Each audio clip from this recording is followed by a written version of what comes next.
Greetings, everyone. I hope all of you are doing well. Welcome back to She Who Brings Forth. It has been a second since I have done any pregnancy updates. It is 27 weeks and 5 days. So almost 28 weeks of this pregnancy number 8. And I've been feeling good actually. Over the past couple of weeks, there has been a lot of things going on. We had this weekend of the 4th that just passed, and we stayed in. We didn't do anything. We are not doing anything for that, and we just wanted to stay safe, and stay in, and be about what we're creating and building and growing. And but definitely been really intense times with what it is that we're building and creating and the intention put around it. As you all know, well, for those of you that don't know, we had 8 planets in alignment, or we have 8 planets in alignment, and that is an unusual thing for our solar system. 8 planets in alignment on one specific side of the sun. And so that is a very powerful time, and it feels like it. This week, let's see, it's been a couple of weeks. I think the last one I did was about I was maybe 26 weeks or even beyond that. We did our gender reveal, so you all know now that we have a baby girl coming. And this definitely feels like a baby girl. Just in terms of my mood, my attitudes, my shifts and changes, things I would want to eat versus not, all of that feels like a girl. I have not really even been feeling like eating very much. I've been mostly wanting fluids.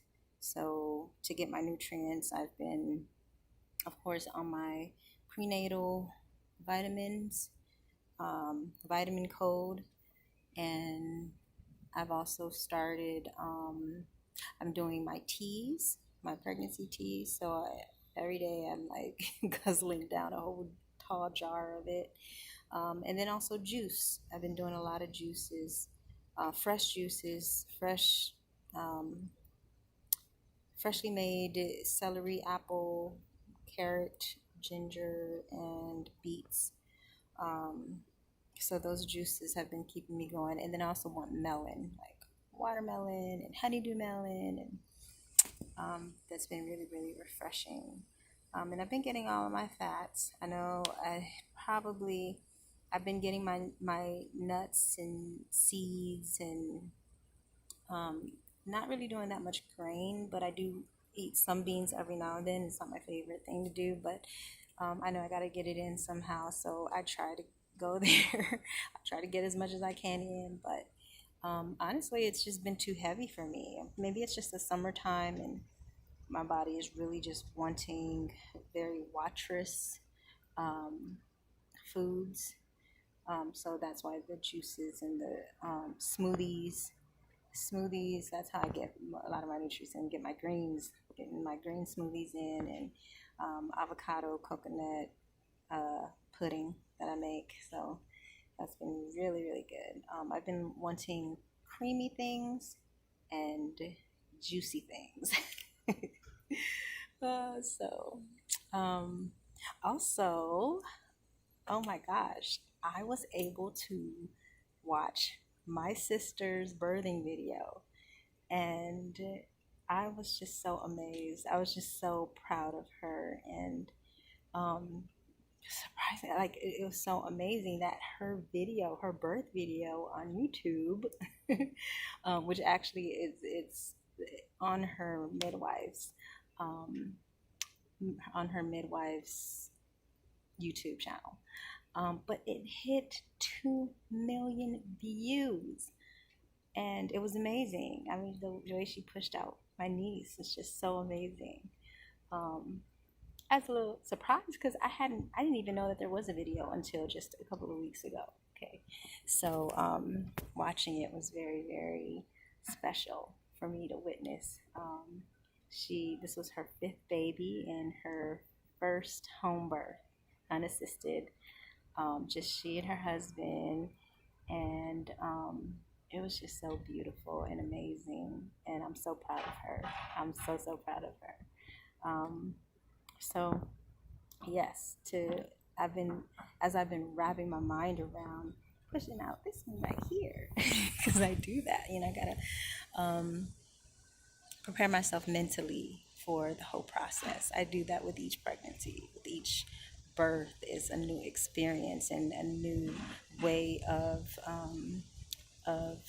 dealing with the changes in the body, the whole mind shift and spirit, body, mind shift of becoming that portal. Okay, so watching videos, watching other powerful, strong women push out their babies has been one of the things that has helped me work through or go through that process in my head. Now, I know that it looks, I can make things look really easy, and for a couple of them, they're really easy. My last birth, he was really big, so I felt everything, but it was still, um, although I know I was experiencing physically something different. Um, it was still in its own right very much the characteristics that I would expect from him, knowing his personality. So it's really interesting because as I go back and recollect and go into the feelings and thoughts and all of that, and then I look at the personalities of the babies, and then makes complete sense. It makes complete sense. So that's something to it. Like your birthing experience also has, and I'm not saying this is for everybody, but at least for me, um, the birthing experience has something to do with also the personality of the baby, of the child, and as they get older, of the kinds of things that would uh, come up or that you would experience throughout their whole lives, really. Um, so, like for example, Azari is my Cancer baby boy. His birthday is coming up on July 17th, so we have a baby. We have a birthday coming up, and maybe I'll share his birth story. I tried to share Kyla's birth story, which I will still do. Um, but I don't know if I'm gonna do a video, if I'm gonna how I'm gonna share it. I'll figure out a way to do so. But anyways, his birth was so emotional, and he's Cancer, our Cancer baby. So it makes sense that he's for the most part emotionally balanced. We were able to swim with the dolphins and be in the ocean and have all of that Mami Wata energy. Like it was just so, um, it's just a very powerful emotional experience that we had with his birth in Hawaii. And, but he, when he does go through things like he doesn't very rarely will he go through an emotional issue, but when he does, it's very intense.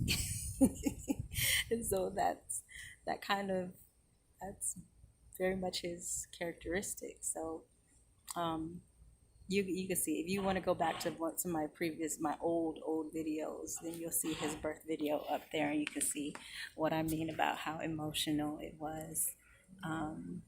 But yeah, so that one, and then Anaru and Ajeo, those the two middle ones, they were actually the easiest. They came out really, really easy. Um, and Azeju, oh, Akila, she came out with her fist. to her head. Okay, and it was really really quick. And she's that's her personality. She's like that. She's um, mostly, and I wouldn't say she's no, she could be a fighter. She could be. She has that in there.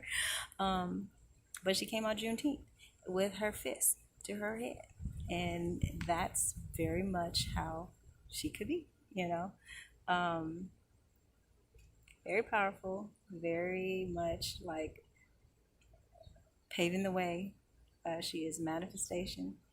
Um, so all of them have a different little special thing. I would go into it, but I don't know. I mean, I want to wrap this up pretty soon, and so, anyways, I will get into that more. And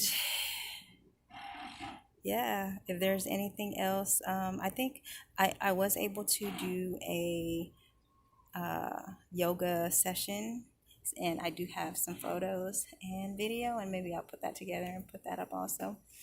Um, but I have to do more of that. I know that's one thing that I need more of is that movement. So I do intend on doing more of that. And also, we are in the process of moving, and we are seeing what special sacred place we will be having this baby in. So yeah, I will be sharing more about that and that process as well. I wish you all love, peace, joy, power, all the goodness this world can bring and beyond. It is definitely a time to create and really, really visualize the highest and your highest. And that's how we create. All right? So, peace, love, joy, and power.